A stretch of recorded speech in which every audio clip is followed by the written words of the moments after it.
Good afternoon student, विस्तार में आपका स्वागत है। आज हम करने वाले हैं क्लास 12 की जो एक्सरसाइज चल रही है अपनी 1.1। उसमें देखो हम क्या करने वाले हैं, एक्सरसाइज 1.1। हमने उसमें क्वेश्चन कर लिए थे 10 तक, तो क्वेश्चन नंबर 11 है आज।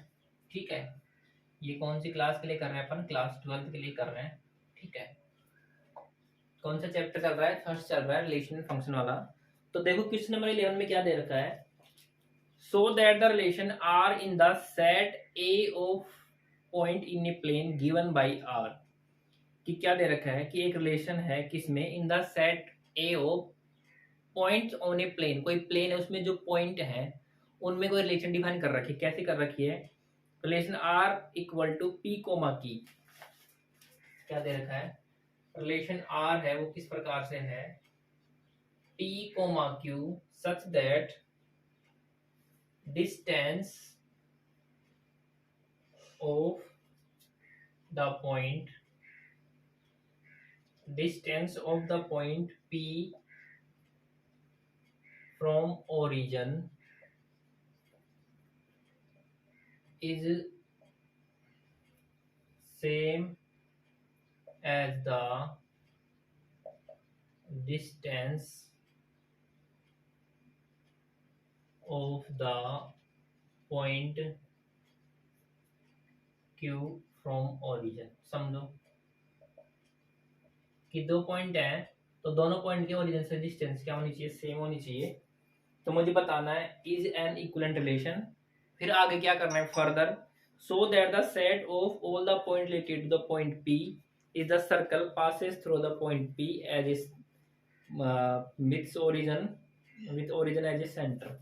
ठीक है, समझो सबसे पहले मुझे क्या बताना है कि ये क्या है, एक इक्विवेलेंट रिलेशन है। तो समझो इक्विवेलेंट रिलेशन होने के लिए मेरे पास क्या होना चाहिए, वो relation reflexive, symmetric and transitive दोनों होनी चाहिए, सॉरी तीनों होनी चाहिए।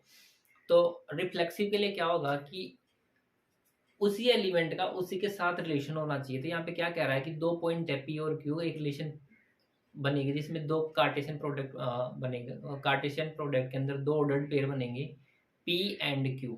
ठीक है, तो कंडीशन क्या लगा रखी है कि जितनी डिस्टेंस पॉइंट P की है ओरिजिन से उतनी डिस्टेंस क्या होगी, Q से होगी। तो रिफ्लेक्सिव के लिए क्या हो जाएगा, फॉर रिफ्लेक्सिव आप यहाँ पे लिख सकते हो।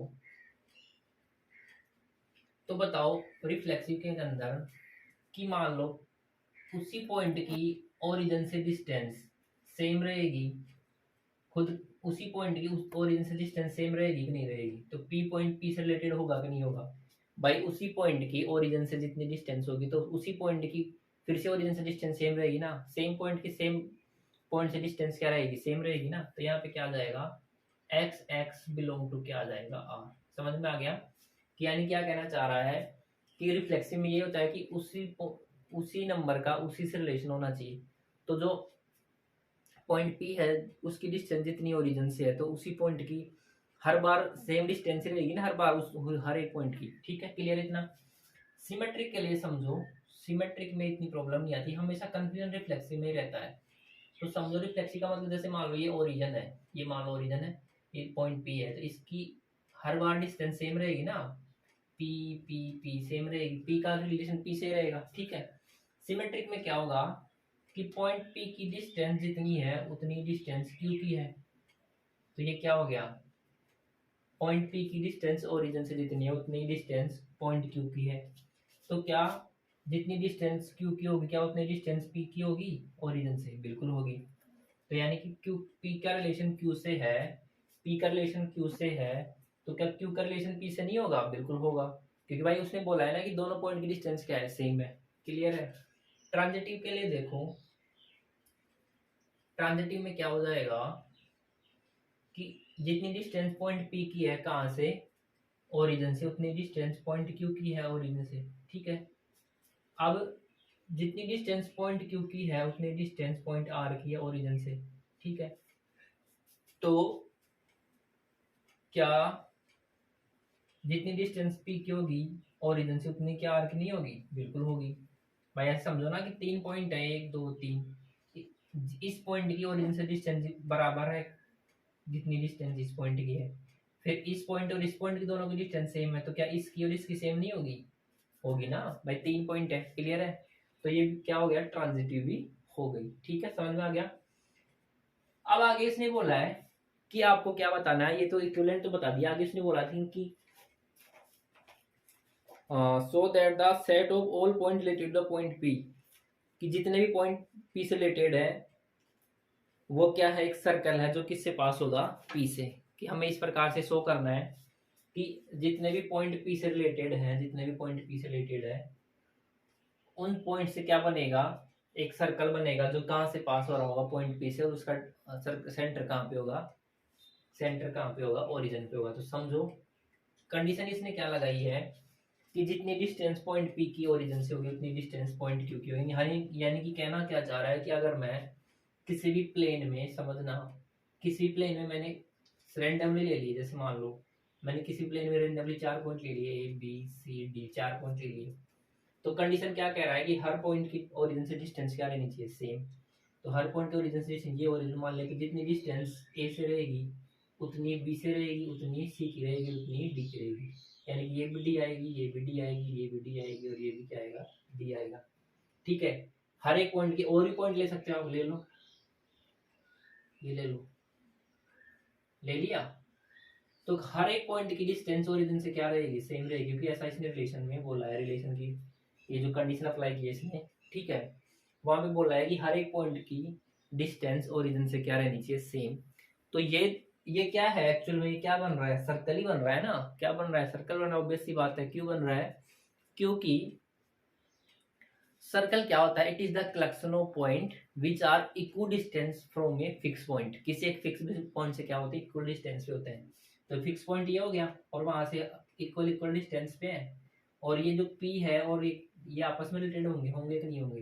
तो क्या हो जाएगा, ये सर्कल का क्या हो जाएगा, ये तो सेंटर हो जाएगा, ये तो क्या हो जाएगा, सेंटर। और सर्कल कहाँ से पास होगा, ये पॉइंट सारे के सारे सर्कल पे होंगे ना, ये पॉइंट बताओ होंगे कि नहीं होंगे सर्कल पे, ये सारे के सारे पॉइंट सर्कल पे होंगे।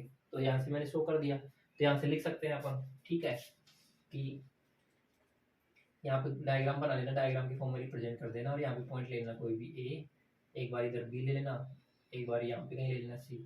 ठीक है, फिर इनकी डिस्टेंस को सेम शो कर देना ऐसे, ये भी डी है, ये भी डी है, और इधर ले लेना कोई पॉइंट ई ले लेना, और इधर ले लेना एक पॉइंट एफ, ये भी डी होगी, ये भी डी होगी। तो फिर क्या करेंगे, on joining the point A B C D we get a circle. ठीक है, क्लियर इतना। तो इस प्रकार से अपन वहां पे शो कर सकते हैं। ठीक है, अब आगे आओ अगला question, question number 12। Question number 12 में देखो क्या कह रहा है, क्वेश्चन नंबर 12 क्या कहता है, समझो। So that the relation are define in the set A of all triangle, कि कोई भी रिलेशन किस में डिफाइन हो रखी है, सेट ऑफ ट्राइंगल्स के अंदर डिफाइन हो रखी है, कि कोई सेट है जिसमें क्या है, सभी ट्राइंगल है, और आर इस प्रकार से डिफाइन हो रखा है। आर आर को कैसे डिफाइन किया इसने, T1, T2 such that T1 is similar to T2। ठीक है, तो मुझे बताना है कि क्या है ये इक्विवेलेंट रिलेशन है। सबसे पहला तो ये बताना है मुझे कि क्या है ये, एक ये इक्विवेलेंट रिलेशन है। तो समझो इक्विवेलेंट के लिए सबसे पहले क्या करोगे, रिफ्लेक्सिव, रिफ्लेक्सिव लिखोगे ना। तो रिफ्लेक्सिव के लिए क्या होगा, क्या कंडीशन क्या लगाई उसने, T1 is similar to T2। T1 क्या होना चाहिए, T2 के सिमिलर होना चाहिए। तो क्या ये बताओ, कोई भी ट्राइंगल T1 के सिमिलर नहीं होगा, होगा कि नहीं होगा, बिल्कुल होगा भाई। कोई भी ट्राइंगल खुद के सिमिलर तो होगा ही होगा ना वो, भाई एक ही ट्राइंगल है वो खुद के साथ तो सिमिलर होगा ही, तो रिफ्लेक्सिव भी हो गई।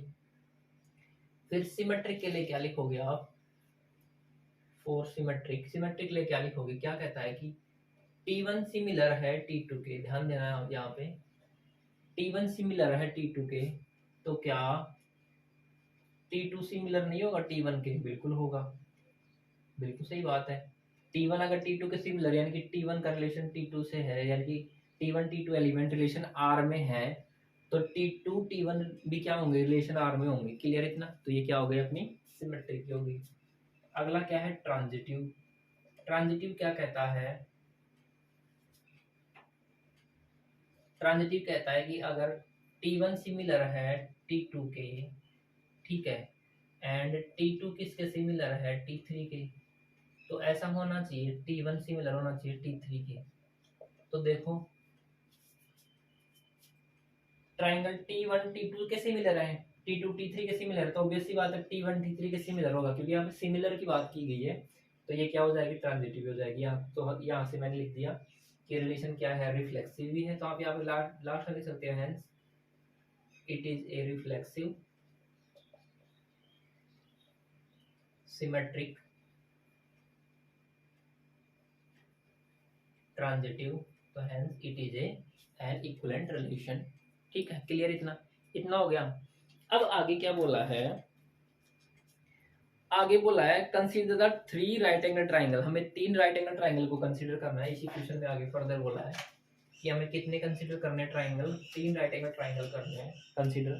तो T1 की साइड तो क्या दे रखी है 3, 4, 5। T2 की साइड क्या दे रखी है 5, 12 एंड 13। और T3 की साइड क्या दे रखी है 6, 8 एंड 10। तो मुझे बताना है which triangle among T1, T2 and T3 are related. इनमें से कौन सा ट्राइंगल आपस में रिलेटेड है। तो रिलेटेड होने का मतलब क्या है, अपनी कंडीशन क्या थी रिलेशन की कि T1 is similar to T2 होना चाहिए। तो सिमिलरिटी की कॉन्सेप्ट पता होना चाहिए अब यहाँ पे मुझे। तो सिमिलरिटी का कॉन्सेप्ट क्या होता है कि दो ट्राइंगल या फिर दो ऑब्जेक्ट को कब सिमिलर कह सकते हैं, जब उनकी कॉरस्पॉन्डिंग साइड्स का रेशियो क्या आ जाए, सेम आ जाए। उनकी कॉरस्पॉन्डिंग साइड का रेशियो क्या आ जाए, सेम, और उनकी कॉरस्पॉन्डिंग एंगल भी क्या होनी चाहिए, सेम होनी चाहिए। ठीक है, साइड का रेशियो सेम होना चाहिए, ठीक है, और कॉरस्पॉन्डिंग एंगल क्या होनी चाहिए, इक्वल होनी चाहिए। ठीक है, तो देखो अगर मैं यहाँ पे रेशियो निकालता हूँ तो ये तो कितना आ रहा है 3/5, 4/12 और 5/13 आ रहा है। क्या ये सेम आ रहा है, बिल्कुल सेम नहीं है। तो ये दोनों तो नहीं होंगी। फिर इसको चेक करते हैं। तो 3/6, 4/8, 5/10, तो ये इक्वल आ गया, कितना आ रहा है 1/2 आ रहा है। ठीक है, तो T1 is related to T3, ये आएगा यहाँ पे। समझ में आ गया, क्लियर इतना। तो इस प्रकार से मुझे सिमिलरिटी का कॉन्सेप्ट यूज करके इस क्वेश्चन को सोल्व करना है। तो आज अपन ने कर लिए क्वेश्चन नंबर 11 एंड 12। 3 क्वेश्चन बच गए, वो नेक्स्ट लेक्चर में कर लेंगे। 3 ही बचे हैं ना, 4 बच गए, 2 ऑब्जेक्टिव वाले क्वेश्चन है, तो आज आसानी से हो जाएंगे। ठीक है, आज के लिए बस इतना ही। Thank you.